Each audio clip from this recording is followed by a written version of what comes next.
Nah, tiba-tiba pas Nunuk ngeliat di situ, jenazah Tante Yusi ini sempat duduk beberapa saat, terus balik lagi terbaring. Jadi yang dirasakan mamanya Nunuk waktu itu ada bau wangi semerbak minyak serimpi yang tercium. Dan tatapan mata pocong Teh Yusi ini melotot tajam, melotot ke depan.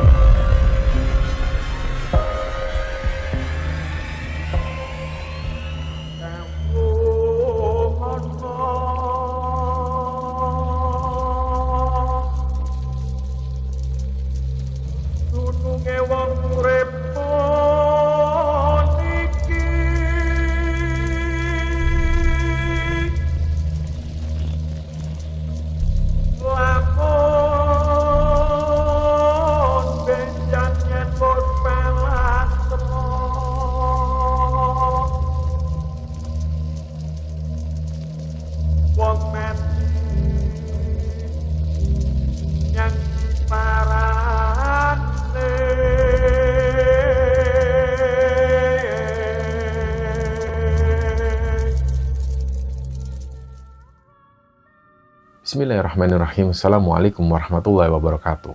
Sobat Kembara Sunyi dimanapun teman-teman berada.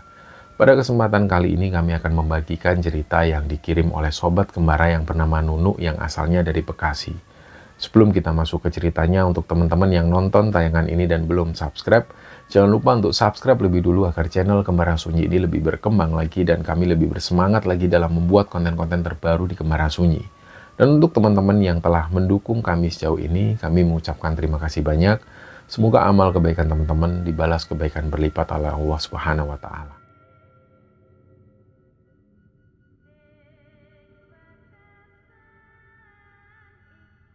Teman-teman Sobat Kembara Sunyi dimanapun teman-teman berada, kami mau mengucapkan terima kasih kepada teman-teman semua karena selalu mendukung konten-konten kami di YouTube.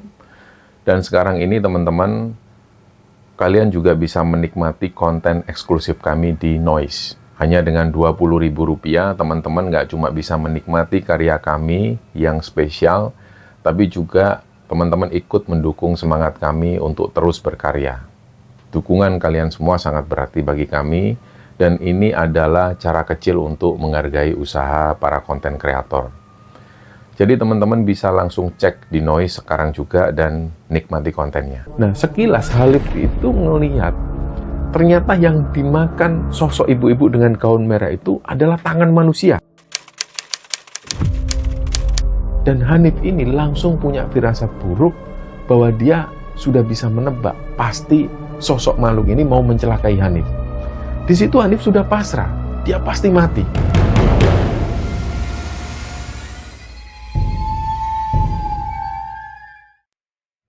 Cerita di episode kali ini teman-teman, peristiwa ini terjadi di salah satu daerah di Bekasi. Kejadiannya sekitar tahun 2010 sampai di tahun 2011. Jadi di akhir tahun 2010 sampai di awal tahun 2011. Warga ini pernah digemparkan penampakan sosok pocong di kampung itu. Nah, cerita ini dibagikan oleh sobat kembara yang bernama Nunuk.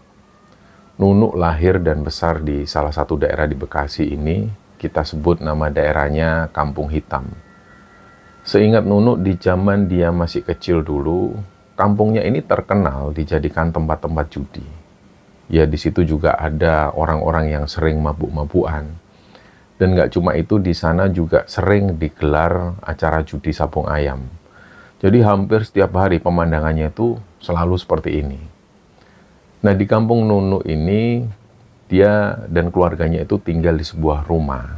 Rumah ini dulunya adalah rumah peninggalan kakeknya Nunuk. Lebih tepatnya adalah bapak dari papanya Nunuk. Papanya Nunuk ini 4 bersaudara. Papanya adalah anak pertama. Adik pertama dari papanya Nunuk itu laki-laki, panggilannya Om Jack. Adik keduanya perempuan, panggilannya Tante Mira. Dan adik ketiga perempuan itu panggilannya Tante Yusi. Nah, setelah meninggalnya kakeknya Nunuk itu, rumah ini akhirnya diwariskan kepada papanya Nunuk dan juga saudara-saudara papanya, dibagi menjadi 4 bagian. Pada akhirnya rumah itu akhirnya dibangun atau dibuat petak-petak. Kalau Nunuk ini dapat cerita dari papanya, keluarga dari papanya ini memang Islam, tapi jujur mereka juga nggak paham soal agama, apalagi soal bab faraid atau warisan. Tapi meskipun setelah pembagian warisan itu, mereka ini akhirnya menyelesaikan soal apapun, ini sama sekali nggak beracuan pada agama, apalagi soal warisan. Nah, contoh nyatanya adalah ketika pembagian warisan yang seharusnya laki-laki itu mendapat 2 bagian dan perempuan dapat 1 bagian. Ketika warisan ini dibagi, mereka itu mendapat bagian secara rata. Dan di situ pernah ada tetangga mereka yang sedikit paham soal agama dan paham soal ilmu faraid atau ilmu warisan ini. Mereka itu sempat mengingatkan bahwa seharusnya warisan ini dibagi berdasarkan aturan agama. Tapi pada saat itu yang terjadi tante-tantanya Nunu ini nggak terima. Mereka merasa itu nggak adil. Akhirnya ya sudah, apa mau dikata, akhirnya rumah peninggalan kakeknya itu dibagi menjadi 4. Nah, rumah kakeknya Nunu ini nggak terlalu besar, tapi karena ada halaman yang cukup lumayan, jadi ketika rumah warisan ini dibagi, mereka semua akhirnya membongkar rumah utama itu, terus kemudian mendirikan bangunan lagi yang berupa petak-petak itu tadi. Jadi tanah yang di bagian depan rumah yang sebelumnya jadi halaman, akhirnya ikut dijadikan rumah. Nah, tante dan omnya Nunu ini sudah berumah tangga semua. Ya namanya tinggal bersebelahan ya, jadi ada saja masalah yang sering terjadi. Pernah papanya Nunu ini nggak saling sapa sama tante Yusi, itu lama banget. Sampai kalau Nunu itu ingat, adalah 2 kali lebaran mereka itu nggak saling sapa. Tapi pada akhirnya ada saudara dari papanya Nunu ini yang saudaranya itu saudara jauh, tempat tinggalnya juga jauh. Beliau sengaja datang ke Bekasi untuk mendamaikan papanya Nunu dan juga tante Yusi. Ketika Nunu dewasa, Nunu ini jadi memahami. Ternyata dulu keluarga dari papanya itu seringnya mereka bertengkar ini hanya karena urusan atau soal-soal dunia. Waktu itu kalau nggak salah ingat, kenapa sampai papanya Nunu ini bertengkar dengan tante Yusi ini karena masalah jemuran, masalah yang sangat sepele sekali. Ceritanya hari itu kebetulan jemuran dari keluarga Nunu ini lagi banyak, karena Nunu waktu itu punya adik baru yang masih bayi. Nah, tiap hari jadi harus ganti popok, dan yang tugasnya nyuci popok adiknya Nunu ini adalah papanya Nunu itu. Jadi bapaknya itu merasa kasihan sama mamanya Nunu kalau sampai masih harus ngurusin kerjaan rumah setiap hari pasca lahiran. Nah, akhirnya jemuran mereka ini diletakkan di depan rumah, dijemur di situ. Nah, mungkin siang itu jemuran ini keseret angin. Jadi akhirnya kegeser ke arah depan rumah tante Yusi. Disitulah tante Yusi ini marah karena beliau nggak bisa mengeluarkan motornya. Dan parahnya pas tante Yusi ini marah, jemuran yang sudah kering ini dibuangin semua ke tanah. Jadinya popok-popok yang sebenarnya sudah bersih, sudah kering, jadi kotor lagi.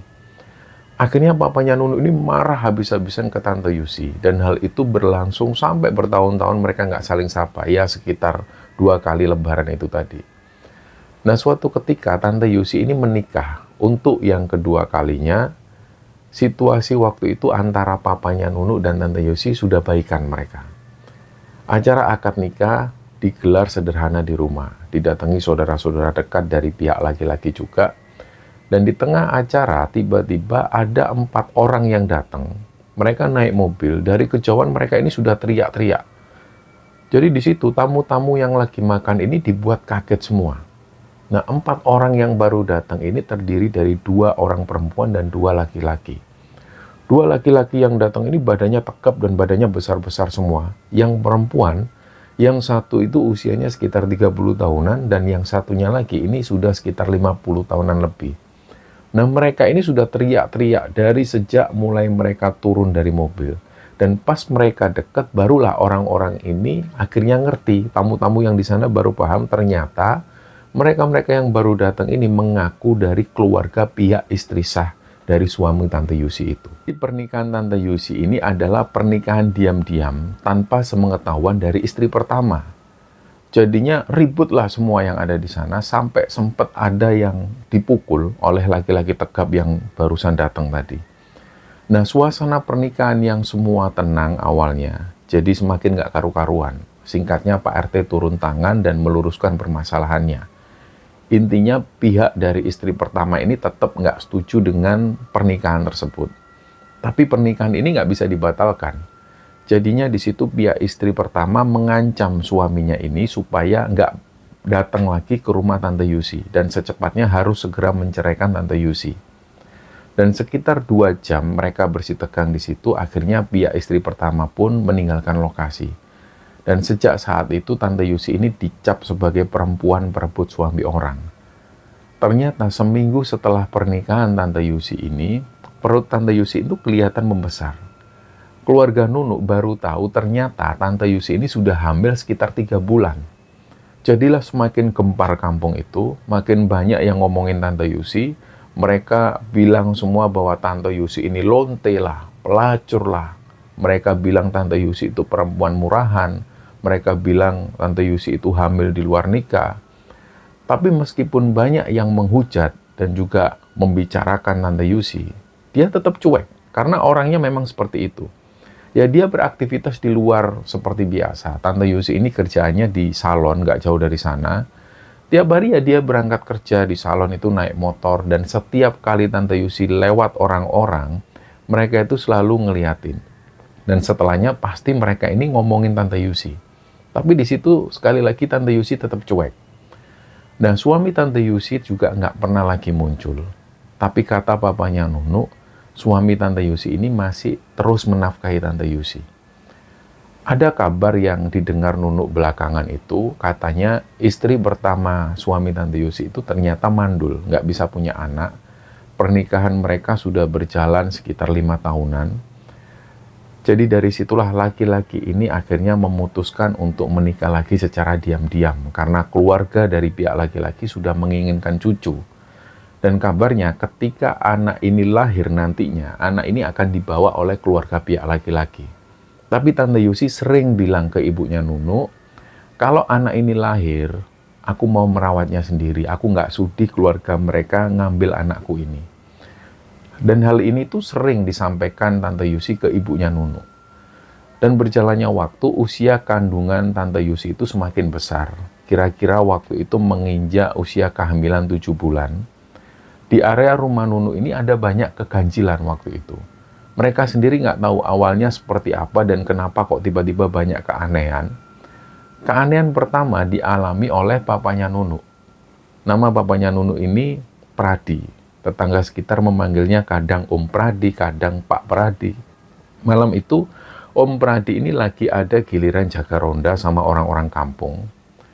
Dan sekitar jam 10 malam, Om Pradi berangkat ke pos ronda. Begitu sampai di pos ronda, orang-orang yang ada di pos ronda itu kayak nutup hidung semua.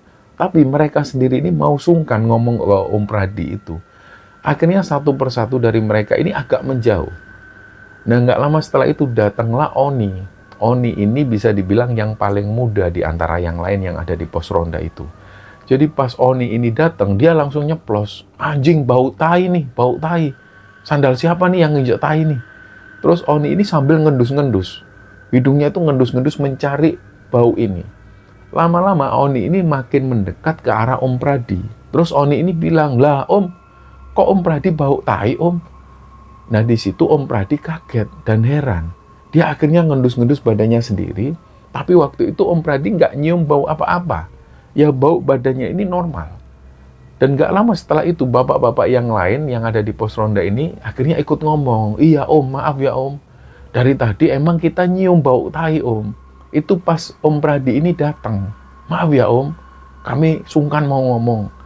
Nah karena merasa sungkan Om Pradi ini bilang, ya sudah, saya pulang dulu aja ya, saya mau mandi dulu, mungkin tadi nggak sengaja saya nginjek tai kucing. Nah, di situ pulanglah Om Pradi. Pengakuan dari Om Pradi ini, papanya Nunuk itu, beliau tiba di rumah itu langsung mandi. Beliau keramas, seluruh badan itu dibasuh dengan sabun, dan itu diulang sampai 2 kali. Saking paniknya beliau. Jadi di situ beliau keramas lagi, pakai sabun lagi, terus setelahnya beliau ambil baju lagi di lemari, terus beliau langsung pakai parfum. Nah setelah itu Om Pradi berangkat lagi ke pos ronda. Dari kejauhan Om Pradi ini sudah yakin bahwa badannya sudah nggak bau lagi. Dan ketika Om Pradi sampai di pos ronda, Onilah yang pertama berkomentar. Om, maaf Om masih bau tahi Om, asli Om. Om Brady akhirnya noleh ke arah bapak-bapak yang lain. Emang iya ya Pak? Iya Om, masih bau tai Om. Nah Om Brady heran dengan kejadian ini. Perasaan tadi beliau ini sudah mandi dan dibilas bahkan sampai 2 kali. Sudah pakai baju yang baru diambil dari lemari dan juga pakai parfum. Kenapa kok masih bau tai? Akhirnya pulanglah Om Brady ini. Begitu sampai di rumah, seisi rumah ini sudah tidur. Dan di situ Om Brady masih terus mengendus-endus badannya sendiri. Dia masih heran, kenapa kok orang-orang ini bau tai? Dia sendiri, Om Brady sendiri ini gak mencium bau tai sedikit pun. Dia malah mencium aroma parfum yang masih melekat di bajunya. Terus akhirnya Om Brady masuk kamar. Di situ istri Om Brady ini sudah tidur. Nah, Om Brady ini langsung berbaring, tapi beliau itu masih belum tidur, masih kepikiran terus yang diomongkan orang-orang. Dan sekitar 5 menit kemudian, istri Om Brady, ibunya Nunu, ini bangun. Pak, weh, Pak, bau apa ini, Pak? Nah, di situ Om Brady tanya, apa, Mah? Bau apa, Mah? Pak, weh, bau tai nih, Pak, weh. Jadi sambil mual-mual. Terus di situ istri Om Brady ini mual-mual sampai akhirnya Om Brady pun keluar dari kamar. Dia akhirnya duduk di ruang tamu. Nggak lama kemudian, istri Om Brady ini keluar kamar sambil beliau ini masih mual-mual. Beliau bilang, Pak, Papa ini bau tai. Papa ini dari mana sih, Pak? Terus daripada pusing, Om Brady akhirnya cerita ke istrinya. Sudah kamu di situ aja, nggak usah deket-deket. Ini aku mau cerita. Nah, ceritalah Om Brady tentang orang-orang yang berada di pos ronda tadi yang ngomong hal yang sama seperti istrinya itu. Mereka juga bau tai, sama seperti istrinya. Tapi di situ Om Brady juga heran, kok bisa kayak gini, kok bisa tiba-tiba dia bau tai. Akhirnya malam itu Om Brady ini memutuskan tidur di ruang tamu. Beliau tidur di sofa. Dan keesokan paginya, istrinya ini bilang bahwa Om Brady sudah normal lagi, sudah nggak bau tai lagi. Nah, besok sorenya ada kabar bahwa Tante Yusi ini jatuh di depan rumah pas lagi ambil jemuran baju. Nah, keluarga khawatir dengan kandungan Tante Yusi, jadi mereka langsung membawa Tante Yusi ke klinik terdekat. Untungnya waktu itu Tante Yusi ini nggak kenapa-napa. Tante Yusi akhirnya dibawa pulang lagi dan sesampainya di rumah, Tante Yusi cerita ke ibunya Nunu bahwa sore tadi itu, menjelang maghrib, Tante Yusi ini keluar mau ambil jemuran. Awalnya nggak ada apa-apa. Nah, posisi Tante Yusi pas ambil jemuran itu kan ngadep ke arah rumahnya. Jadi di situ dia bisa ngelihat ke arah dalam rumah. Dan karena situasinya itu menjelang maghrib, jadi di dalam rumah ini sudah mulai gelap, lampu belum dinyalakan. Sekilas waktu itu Tante Yusi ini ngelihat ada perempuan yang merangkak di dalam rumah Tante Yusi. Rambutnya itu terurai di depan semua. Pas ngelihat sosok ini, Tante Yusi awalnya kaget. Tapi di situ beliau mikir, mungkin tadi kucing, mungkin tadi beliau salah lihat. Nah, dia lanjutinlah ambil jemuran. Tiba-tiba sosok perempuan yang merangkak tadi ini kelihatan lagi. Sosok ini keluar dari kamar, terus sempat noleh ke arah Tante Yusi. Nah, disitulah Tante Yusi ngelihat jelas banget penampakan perempuan ini. Wajahnya itu hancur. Posisi dia itu benar-benar merangkak, tangannya ini kayak laba-laba. Terus dia merangkak cepat menuju ke arah belakang. Jadi di bagian belakang rumah Tante Yusi itu memang masih banyak pohon besar. Area belakang itu juga nggak terawat. Nggak tahu juga tanah belakang itu punya siapa. Katanya yang punya ini masih warga sekitar, tapi sudah lama sekali tinggal di Jakarta. Nah, semua rumah keluarga dari Nunu ini, termasuk rumah Nunu sendiri, area belakangnya itu area kosong tersebut. Jadi pas ngeliat inilah Tante Yusi itu kaget. Terus dia akhirnya jatuh pingsan. Ya memang itu kejadian aneh banget. Tante Yusi cerita, sudah sekitar 5 harian ini, setiap malam hari, dia sering mendengar ada suara perempuan ketawa. Tapi pas dicari, nggak ketemu. Besoknya, akhirnya Nunu yang mengalami kejadian aneh ini. Jadi ceritanya malam itu, pas Nunu ini sudah mau tidur, seperti biasa dia ke belakang cuci muka, cuci kaki. Pas dia berada di kamar mandi itu, Nunu ini dengar ada suara perempuan yang ketawa cekikian. Di situ Nunu matikan keran air, dia coba dengar suara itu. Dan benar, Nunu ini mendengar lagi ada suara perempuan yang ketawa, dan ketawanya itu cekikian. Nah, ketika Nunu mendengar suara perempuan yang ketawa ini, dia yakin suaranya itu dari area belakang, di area tanah yang terbengkalai itu. Nah, karena Nunu waktu itu takut, dia cepet-cepetan keluar dari toilet.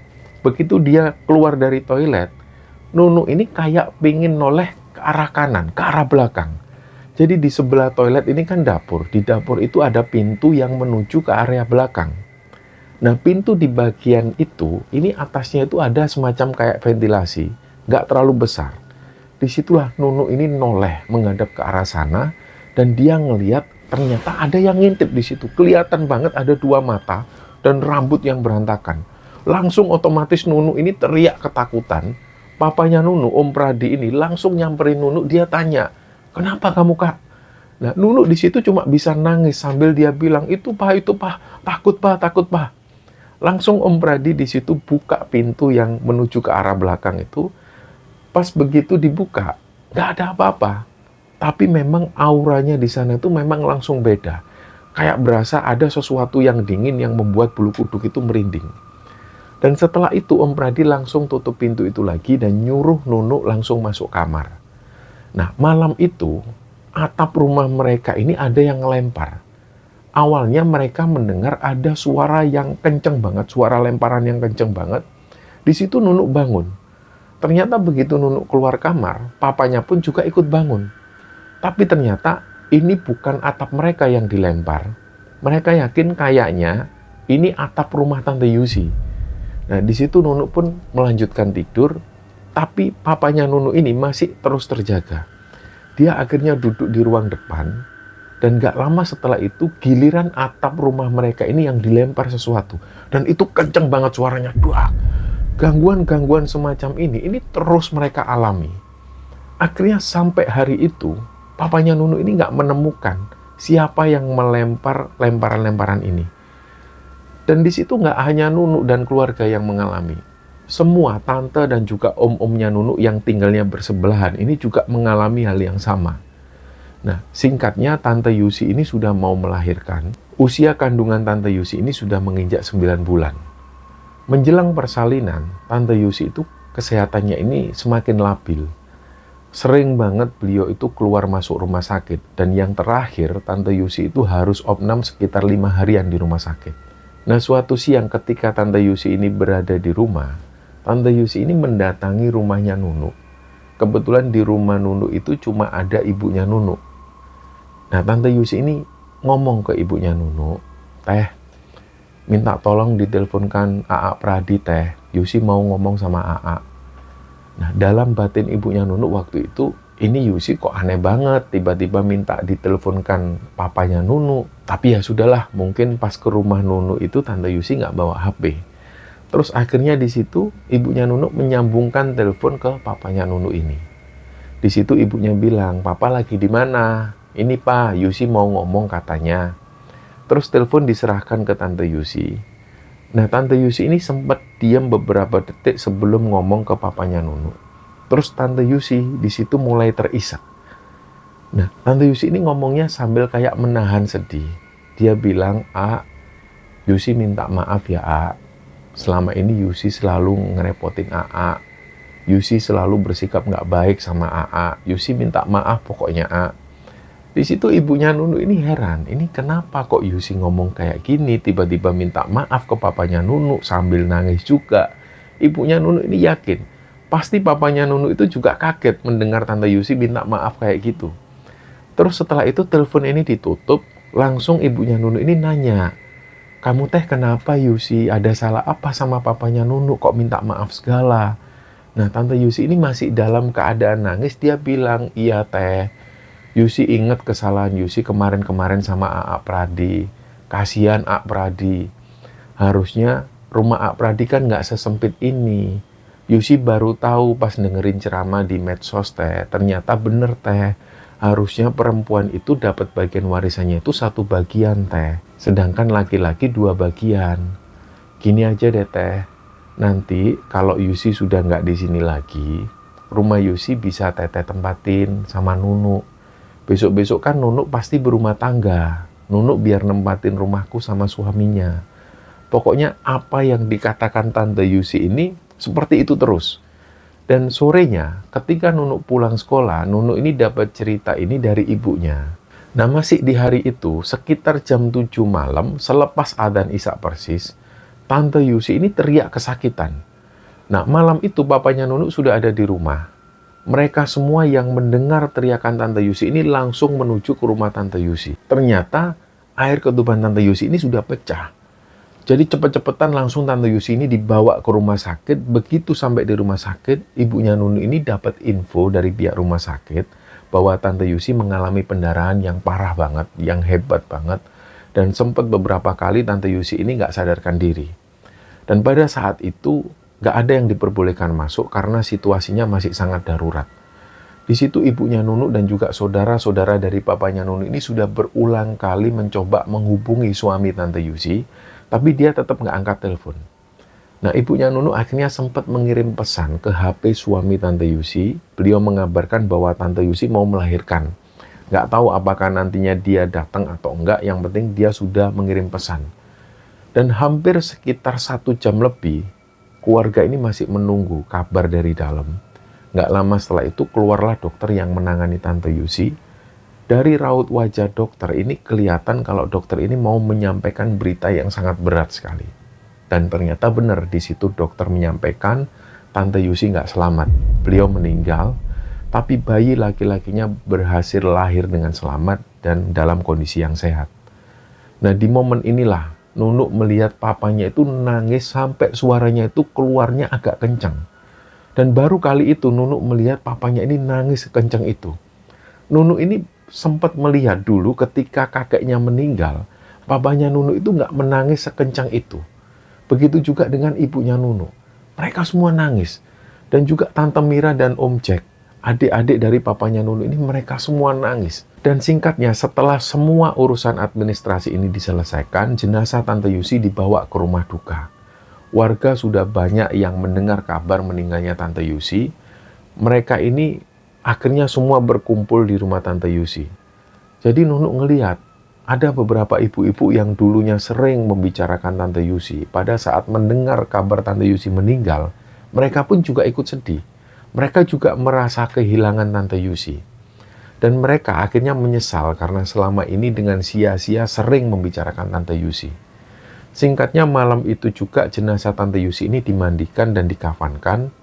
Waktu itu sudah menunjukkan jam 2 dini hari. Dan setelah jenazah Tante Yusi ini dikafani, jenazah disolatkan, dan atas kesepakatan keluarga, jenazah Tante Yusi ini akan dimakamkan pagi harinya, sekitar jam 7 pagi. Jadi malam itu para ibu dan juga keluarga di sana itu berdoa di hadapan jenazah Tante Yusi. Bayi Tante Yusi karena masih memerlukan perawatan intensif, dia masih berada di rumah sakit, dan waktu itu beberapa keluarga harus bolak-balik ke rumah sakit menjenguk bayi dari Tante Yusi ini. Dan sekitar jam 3 lebih, ketika rata-rata orang di sana ini sudah tidur semua, ada papanya Nunu itu waktu itu duduk di depan sama orang-orang kampung. Orang-orang ini yang biasanya jaga pos ronda bersama papanya Nunu, ya bisa dibilang mereka ini teman akrab dari papanya Nunu juga. Nunu sendiri waktu itu juga belum tidur. Dia terjaga dengan salah satu sepupunya. Posisi dia ini duduk persis di depan rumah Tante Yusi.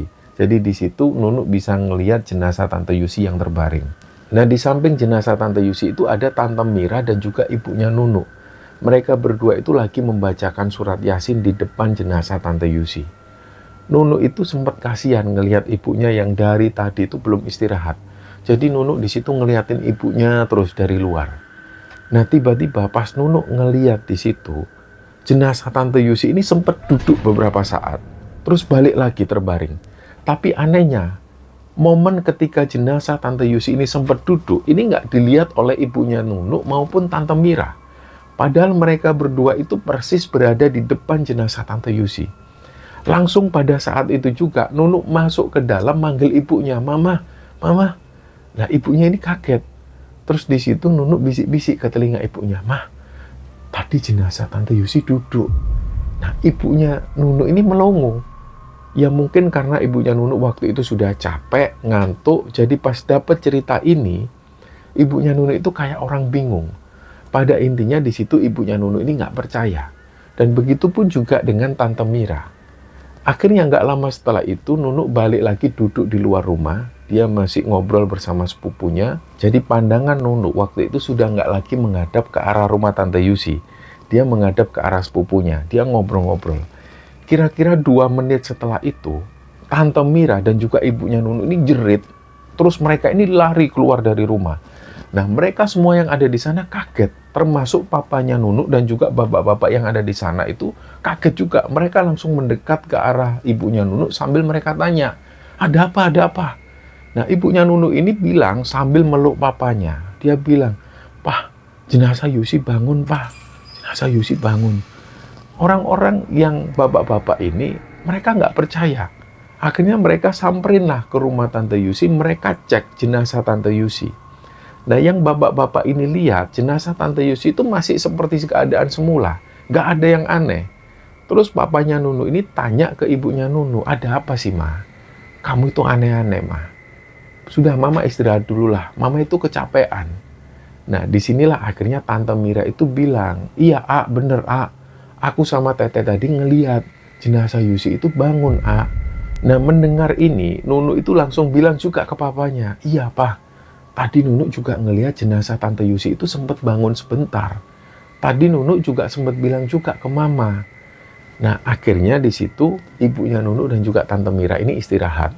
Giliran yang jaga jenazah ini adalah bapak-bapak. Di situ juga papanya Nunu ikutan menjaga. Nah, Nunu sendiri masih tetap di situ bersama sepupunya. Kira-kira sekitar 10 menitan setelah itu, Nunu ngelihat dengan mata kepala dia sendiri. Dan di situ bapak-bapak yang jaga di rumah Tante Yusi, termasuk papanya Nunu, ini juga melihat peristiwa itu. Jadi jenazah Tante Yusi ini bangkit, duduk. Dan duduk itu sekitar 2 detikan. Setelah itu jenazahnya terbaring lagi. Sontak semua yang ada di situ keluar semua berhamburan. Dan situasinya ini jadi semakin ramai. Bapak-bapak yang tadinya asik berjaga di situ ini langsung bubar dan teriak-teriak semua. Dan karena waktu itu posisinya ini di jam-jam menjelang subuh, di masjid itu sudah ada beberapa orang pengurus masjid. Mereka ini akhirnya mendengar suara teriakan dari bapak-bapak itu. Akhirnya salah satu dari mereka ini datang dan mereka tanya, "Ada apa, Bang? Kok rame-rame jam segini, Bang?" "Itu, Bang, jenazah Yusi bangun lagi, Bang." Nah, pengurus masjid yang bernama Pak Budi ini mengucap, "Astagfirullahaladzim. Ya sudah, Bang, minta tolong antarkan saya ke sana, Bang." Singkatnya diantarkanlah Pak Budi ini ke rumah duka. Jadi Pak Budi ini merupakan orang di kampung sebelah, penduduk warga sekitar, tapi tinggalnya di kampung sebelah. Beliau, Pak Budi ini adalah pengurus masjid. Pak Budi di situ langsung datang melihat kondisi jenazah Tante Yusi. Awalnya Pak Budi ini duduk. Beliau langsung membacakan tahlil, dan gak lama setelah itu Pak Budi membacakan beberapa surat pendek untuk almarhum Tante Yusi. Terus Pak Budi ini minta diambilkan minyak serimpi. Minyak untuk orang mati itu. Diambilkanlah oleh papanya Nunu. Pak Budi kemudian mengoleskan minyak serimpi itu ke kain pocongnya Tante Yusi. Sambil beliau terus membacakan doa. Setelah itu Pak Budi pamit karena beliau harus adzan subuh di masjid. Dan sebelum berangkat ke masjid, Pak Budi ini bilang ke papanya Nunu, "Pak, nanti insya Allah saya ikut mengantar jenazah. Karena ada yang mau saya sampaikan perihal jenazahnya. Nanti saya sampaikan setelah jenazah ini dimakamkan." Nah, pas mendengar kabar ini sebenarnya papanya Nunu itu sudah was-was. Beliau berpikir kira-kira ada apa dengan jenazah Yusi ini. Nah, di situ bapaknya Nunu ini terus berpikir. Karena Pak Budi sampai ikut turun tangan. Pak Budi yang notabene orang masjid. Nah, mulai dari situ akhirnya setelah berpikir, papanya Nunu ini pun pasrah. Paginya sekitar jam 7 pagi, semua warga ini sudah kumpul. Jenazah akhirnya dibawa menuju ke pemakaman. Dari rumah duka menuju ke pemakaman ini nggak jauh, kira-kira sekitar 300 meteran. Jenazah ini dibawa menggunakan kereta jenazah yang ada rodanya. Jadi ada yang tugasnya narik kereta jenazah ini, ada yang juga dorong dari belakang. Dan di belakang itu banyak yang mengiringi pelayat-pelayat yang berjalan di belakang. Nah, tiba-tiba dalam perjalanan kereta ini macet. Nggak tahu di bagian ban atau di bagian as roda. Jadi kereta ini benar-benar nggak mau jalan. Setelah dicari-cari kerusakannya, tetap nggak ketemu. Ada sekitar beberapa menit mereka berhenti di situ. Terus Pak Budi yang ikut mengantar jenazah ini langsung jalan ke depan menghampiri kereta jenazah. Posisi Pak Budi awalnya di belakang. Terus Pak Budi ini tanpa tanya, tanpa ngomong apapun, tangan kanan beliau itu langsung megang kereta jenazah dan beliau mulai berdoa. Setelah itu Pak Budi bilang ke para pengantar jenazah, "Bapak-bapak, mari berdoa dulu. Ayo semua bacakan Al-Fatihah." Setelah itu dipimpin oleh Pak Budi, mereka pun berdoa. Setelah berdoa, Pak Budi ikut mendorong kereta jenazah ini sambil mengucap Bismillahirrahmanirrahim. Nah, kereta jenazah ini alhamdulillah bisa jalan lagi dengan normal. Nah, setelah sampai di pemakaman, jenazah Tante Yusi ini pun dimakamkan. Nggak ada yang aneh, semua berjalan lancar. Setelah itu semua orang pulang ke rumah masing-masing. Dalam perjalanan pulang dari makam itu, papanya Nunu berjalan agak cepat menghampiri Pak Budi. Pak Budi waktu itu jalan agak depan. Nah, papanya Nunu ini bilang, Pak Budi, "Oh iya Pak Pradi, oh iya soal itu saya sampaikan di sini aja ya Pak Pradi. Saya sengaja mau menyampaikan ini setelah jenazahnya dimakamkan." "Iya, ada apa ya Pak Budi?" Terus Pak Budi ini bilang, "Jadi jenazah adiknya Pak Pradi ini, mohon maaf, kemarin saya lihat itu ada yang aneh. Kemarin saya sempat lihat ada sesuatu yang masih menyusup di bagian punggung belakang jenazah." Nah, papanya Nunu ini bingung. Yang menyusup itu maksudnya apa ya, Pak? "Iya, jadi gini, ini semoga Pak Pradi percaya ya sama saya, karena hal yang saya sampaikan ini nggak masuk akal. Jadi ada sosok jin yang selama ini mengikuti adiknya Pak Pradi. Nah, ini bisa dari banyak hal, Pak. Kemungkinan terbesarnya, adik Pak Pradi sendiri yang mungkin dulunya punya pegangan dari dukun. Jadi dengan sengaja dukun itu yang menanam sosok jin ini di tubuh adiknya Pak Pradi. Dan ada juga faktor lainnya. Kemungkinan juga menjelang ajalnya, adiknya Pak Pradi ini ada yang menguna-nguna. Nah, tapi masalahnya, orang yang meninggal itu kan rohnya sudah berpindah ke alam lain. Sama juga seperti Teh Yusi, ketika Teh Yusi ini meninggal, rohnya sudah berpindah. Tapi sosok jin itu masih nempel di jasadnya Teh Yusi. Ini yang bikin saya bingung, Pak Pradi. Di situ papanya Nunu ini bingung, nggak bisa jawab apapun. Terus Pak Budi ini mencoba menenangkan papanya Nunu. Jadi gini Pak Pradi, insya Allah nggak ada apa-apa kok Pak Pradi. Tadi pas ketika jenazah dari Teh Yusi ini dimakamkan, saya lihat sosok itu sudah nggak kelihatan lagi. Jadi insya Allah nggak ada apa-apa. Nah, singkatnya Pak Budi ini pun pamit pulang.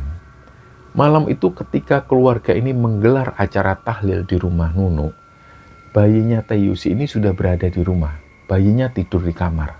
Yang merawat ini adalah ibunya Nunu.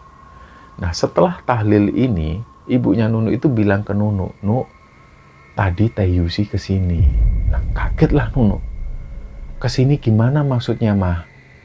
Nah, papanya Nunu waktu itu juga ikut mendengar hal ini dari mamanya Nunu. Mulailah di situ mamanya ini cerita. Jadi ternyata pas ketika ada acara tahlilan di ruang depan itu, mamanya Nunu ini sambil tiduran menjaga bayinya Teh Yusi. Terus tiba-tiba mamanya Nunu itu merasa kayak ada yang aneh. Kayak dia itu merasa ada yang memperhatikan. Akhirnya mamanya Nunu ini buka mata. Di depan dia persis ini ada sosok pocong. Wajahnya itu kelihatan jelas banget. Mamanya Nunu waktu itu sempat kaget. Tapi pas tahu kalau wajah pocong ini adalah Teh Yusi, mamanya Nunu langsung diem. Nggak bisa ngomong apa-apa. Jadi yang dirasakan mamanya Nunu waktu itu ada bau wangi semerbak minyak serimpi yang tercium. Dan tatapan mata pocong Teh Yusi ini melotot tajam, melotot ke depan. Ada sekitar beberapa detik setelah mamanya Nunu ini diem, beliau akhirnya memberanikan diri untuk ngomong. "Yusi, kamu nggak usah khawatir ya. Ini bayimu Teteh yang jagain. Insya Allah bayimu ini nantinya jadi anak yang soleh." Nah, setelah mamanya Nunu ngomong seperti ini, sosok pocong Teh Yusi ini hilang. Dan setelah mengalami peristiwa itu, mamanya Nunu ini nggak malah takut. Dia malah kepingin lagi ditemui oleh pocong Teh Yusi ini. Nggak tahu kenapa, kata mamanya Nunu, dia itu malah ngerasa kasihan sama Tante Yusi. Nah, akhirnya berita ini hanya didengar oleh intern keluarganya. Memang sengaja nggak boleh menyebar kemana-mana. Takutnya warga nanti berpikiran yang macam-macam tentang almarhumah Teh Yusi. Dan keesokan paginya, Ada salah satu warga, beliau ini ibu-ibu namanya Bu Yanti. Bu Yanti pagi-pagi itu datang ke rumah Nunu bersama anaknya yang kelas 5 SD. Anaknya ini cewek. Beliau mengucap salam, Assalamualaikum. Dijawablah Waalaikumsalam. Nah, kata mamanya Nunu waktu itu, loh Bu Yanti ini kok tumben pagi-pagi gini, ada apa Bu? Dia bilang ke mamanya Nunu, Bu Pradi, maaf ya Bu Pradi, ini saya mau cerita. Tapi kayaknya di dalam aja lah ceritanya. Terus akhirnya Bu Yanti ini masuk ke rumah Nunu. Bu Yanti cerita, jadi semalam itu Bu Pradi, anak saya ini ngelihat pocong. Dia itu ngelihat di rumah almarhum Teh Yusi. Dan anak Bu Yanti ini yakin bahwa yang dilihat itu adalah Teh Yusi. Kelihatan banget dari wajahnya. Disitulah mamanya Nunu itu diem, gak bisa ngomong apa-apa. Dalam batin mamanya Nunu, beliau itu bilang ternyata yang ngelihat pocong ini gak cuma pihak keluarga, tapi ada orang lain juga yang ngelihat. Terus di situ mamanya Nunu cuma bilang ke Bu Yanti, Bu Yanti, minta tolong hal yang seperti ini nggak usah diceritakan ke siapa-siapa ya Bu. Kasihan almarhumah Yusi. Terus di situ Bu Yanti bilang, oh iya Bu Pradi, makanya saya pinginnya ini ngomong empat mata sama Bu Pradi, supaya orang-orang nggak tahu. Nah singkatnya, keesokan harinya, pas digelar acara tahlilan di rumah Nunu, jumlah jamaah yang ikut tahlil ini jadi semakin sedikit. Tentu di situ papanya Nunu ini jadi agak heran. Ini orang-orang kemana semua? Yang mereka nggak tahu belakangan ternyata orang-orang ini nggak datang ke rumah papanya Nunu itu karena mereka ini, beberapa di antara mereka ada yang ngelihat sosok pocong. Dan mereka yakin mereka itu dilihatin sosok pocong Teh Yusi. Inilah yang membuat mereka nggak datang tahlil malam itu. Tapi waktu itu keluarga dari papanya Nunu nggak tahu. Akhirnya ditunggulah hampir setengah jam, tapi nggak ada lagi yang datang. Akhirnya terpaksa tahlilan ini tetap dilaksanakan. Dan setelah tahlilan itu, para warga membubarkan diri. Mereka pulang ke rumah masing-masing. Biasanya setelah tahlilan ini selesai, papanya Nunu itu langsung beres-beres.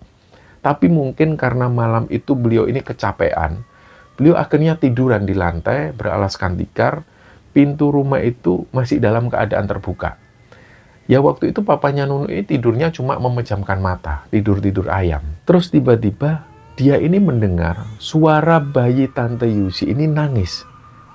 Dia biarkan awalnya. Dan suara tangisannya itu dari arah kamar kayak ada yang gendong ke depan, kayak mau dibawa keluar. Posisi papanya Nunu itu matanya masih terpejam. Di situ beliau ini sempat mikir, ini kok malam-malam bayinya mau dibawa keluar rumah. Papanya Nunu ini mau negur, pikirnya mungkin yang gendong ini adalah mamanya Nunu atau mungkin Tante Mira. Mungkin gendong mau dibawa keluar. Jadi akhirnya di situ papanya Nunu buka mata, di situ dia ngelihat bayinya ini digendong pocong. Papanya Nunu nggak bisa ngelihat jelas wajah pocong ini, dia sudah ketakutan duluan. Akhirnya dia loncat terus masuk ke dalam nyari mamanya Nunu. Nah di situ mamanya Nunu ini lagi beres-beres piring bekas makanan jamaah tahlil itu. Beliau ada di dapur. Terus di situ papanya Nunu ini bilang, Mah, pocong mah, pocong mah. Itu mah pocongnya bawa bayinya Yusi mah. Langsung mamanya Nunu ini menuju ke depan. Di depan sudah nggak ada siapa-siapa. Nggak ada juga sosok pocong yang dimaksud oleh papanya Nunu ini. Ternyata bayi Tante Yusi ini masih ada di dalam kamar. Posisinya itu tidur pulas. Dan keesokan harinya, papanya Nunu ini diundang Pak RT setempat menuju ke rumah Pak RT. Papanya Nunu ini pun datang. Di situ Pak RT langsung to the point. Beliau bilang, Pak Pradi, mohon maaf Pak, ini saya ini banyak laporan dari warga. Beberapa warga ini mengaku dilihatin sosok pocong Yusi. Warga yang dilihatin ini nggak enak mau ngomong sama Pak Pradi. Ini gimana Pak? Saya juga bingung harus gimana. Jadi gini loh Pak Pradi, kasus pocong kayak gini ini kan dulu juga pernah meneror warga kita. Kalau Pak Pradi pernah ingat, dulu pernah Bu Anton, tetangga kita yang rumahnya di samping pos ronda, itu juga pernah setelah meninggal itu diisukan pocong. Akhirnya keluarga dari Bu Anton itu manggil Ustadz untuk mendoakan makamnya. Ini kita lakukan itu aja Pak Pradi biar warga tenang. Nah, tanpa pikir panjang, Pak Pradi langsung menghubungi Pak Budi, orang masjid itu. Pak Budi ketika mendapat cerita ini dari papanya Nunu, beliau langsung langsung paham. Kalau Pak Budi sendiri ini yakin, ini perbuatan jin korin. Atau kemungkinan besarnya, sosok jin yang pernah diceritakan ke papanya Nunu itu. Jadi sosok jin inilah yang sengaja mengganggu warga dengan cara seperti itu. Akhirnya Pak Budi langsung saat itu juga minta diantar ke rumah Teh Yusi. Nah, papanya Nunu waktu itu juga bingung, kenapa kok malah ke rumah Tante Yusi, kok nggak malah ke makam. Tapi di situ papanya Nunu berpikir, ya sudahlah. Akhirnya dia tetap diantar ke rumah Tante Yusi. Ketika sampai di rumah Teh Yusi, Pak Budi ini bilang ke papanya Nunu supaya mencari benda yang terlihat aneh. Mungkin ada di bawah kasur, atau di belakang lemari, atau dimanapun yang pokoknya benda ini terlihat aneh. Nah, papanya Nunu ini ingat, pernah suatu ketika pas mamanya Nunu ini nganter Teh Yusi ke rumah sakit, mamanya Nunu itu sempat mengambil benda yang ada di bagian perut Teh Yusi. Benda itu kayak dikaretkan atau ditalikan di bagian perut Teh Yusi. Benda itu semacam kain yang terbungkus terus ditalikan melingkar ke perutnya Teh Yusi. Ini pernah disampaikan mamanya Nunu ke papanya Nunu. Tapi papanya Nunu waktu itu nggak seberapa menanggapi. Jadi langsunglah ketika beliau ingat hal ini, langsung papanya Nunu itu tanya ke mamanya Nunu ini, "Mah, barang yang dulu kamu simpan, kepunyaan Yusi itu kamu letakkan di mana?" Nah, singkatnya barang ini pun diambil dan ditunjukkan ke Pak Budi. Pak Budi langsung mengiyakan.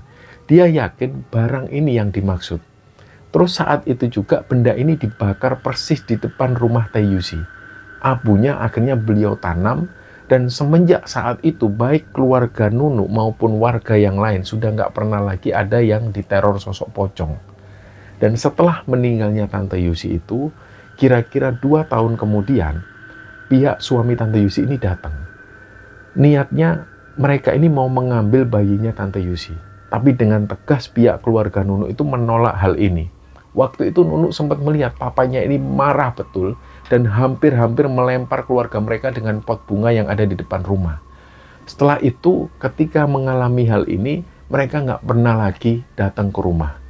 Dan sampai cerita ini dibagikan Nunu di Kembaran Sunyi, anak Teh Yusi ini sudah sekolah di bangku SD, dia sekolah di sekolah Islam di sana, dan pada saat ini dia sudah berhasil menghafalkan 2 juz Al-Quran.